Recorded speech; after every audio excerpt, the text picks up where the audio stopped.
মানবতার পাশে মানুষের কল্যাণে এই স্লোগান নিয়ে করিম মানু ফাউন্ডেশন আজ ভোলার প্রেস ক্লাবে অসহায় দরিদ্র এবং এতিমদের মাঝে শীতবস্ত্র ও খাবার বিতরণ করেছে। করিম মানু ফাউন্ডেশন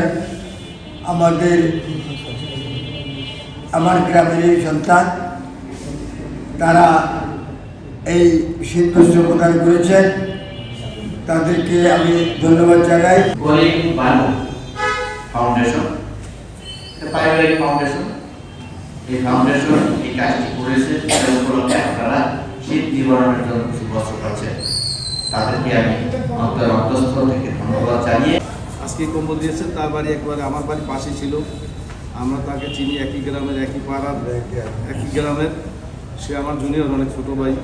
তার বাবা এবং তার চাচারা এরা এখন জীবিত আছেন, একজন চেয়ারম্যান ছিলেন, আর এরা এখন ঢাকায় চলে গেছে, বিভিন্ন জায়গায় চাকরি করে। কেউ এএসপি আছে, কেউ ওসি হয়েছে, কেউ দারোগা আছে। এই একটা ফ্যামিলি 3-4 ভাই সরকারি চাকরি করে।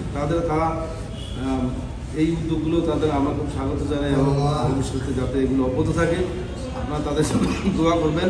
এগুলো হচ্ছে সদকা জারিয়া হিসাবে আপনারা তাদের পরিবারের জন্য দোয়া করবেন অবশ্যই।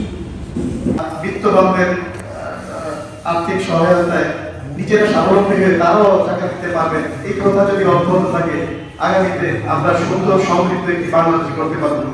ভোলার দৌলতখাল উপজেলার সৈয়দপুর ইউনিয়নের মরহুম ফজলে করিম ও হাসনা মানু নামে এই ফাউন্ডেশন করে তুলেছেন তার সুযোগ্য সন্তান ইউসুফ হোসেন, যে উদ্যোগ নিয়েছেন হতদরিদ্রদের মাঝে কম্বল বিতরণ এবং খাবার বিতরণ। আমি এই উদ্যোগকে সাধুবাদ জানাই।